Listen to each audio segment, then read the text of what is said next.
आज हम चाणक्य नीति के कुछ बहुत ज़रूरी जीवन सूत्रों पर बात करने वाले हैं।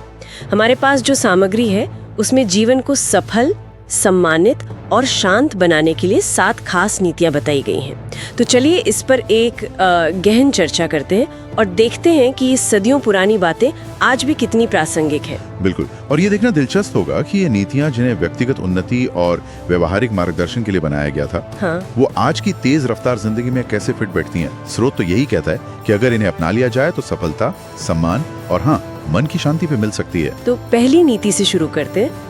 कभी अपने राज सबको मत बताओ।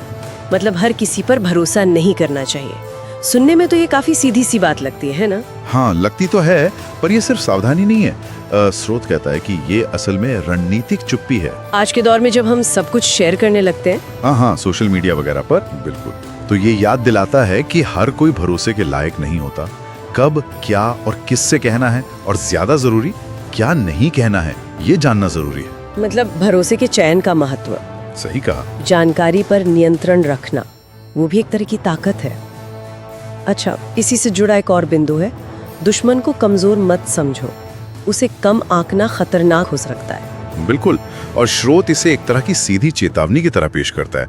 देखिए, विरोधी की ताकत को कम आंकना वो असल में अपनी ही हार की तैयारी करने जैसा है। ये हमें हर स्थिति में, चाहे वो व्यक्तिगत हो या प्रोफेशनल, चौकन्ना रहने और अति आत्मविश्वास से बचने की सलाह देता है। हाँ, ये संतुलन जरूरी है। अच्छा, फिर बात आती है संवाद की। तीसरा सूत्र है, सही वक्त पे बोलना और चुप रहना सीखो। ये तो आज भी बहुत मुश्किल है, मुझे लगता है। ये वाकई कला है। देखिए, हर बात हर जगह बोलना जरूरी नहीं होता।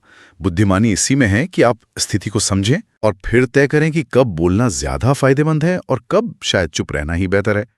ये सामाजिक और व्यावसायिक दोनों माहौल में सफलता के लिए बहुत जरूरी है। और यहाँ बात थोड़ी और दिलचस्प हो जाती है।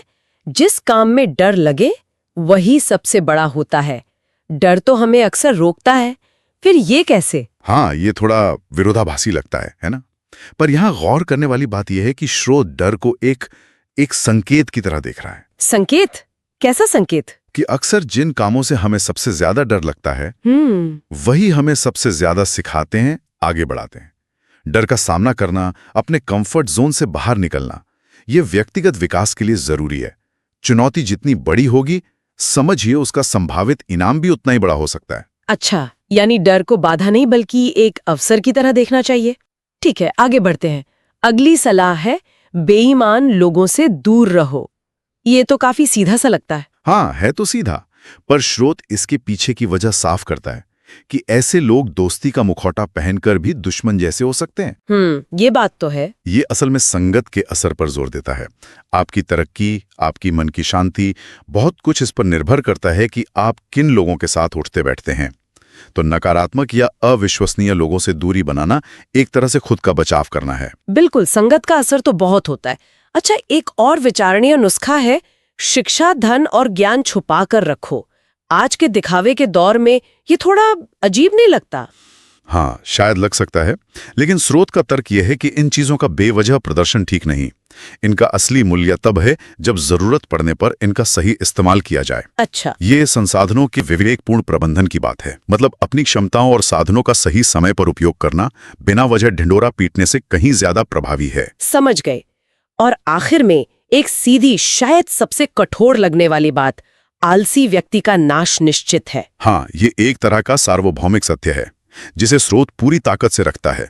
आलस्य और अनुशासनहीनता को सफलता के रास्ते की सबसे बड़ी रुकावट माना गया है। मेहनत, लगन, आत्म अनुशासन, इनके बिना कोई भी बड़ी उपलब्धि हासिल करना नामुमकिन सा है।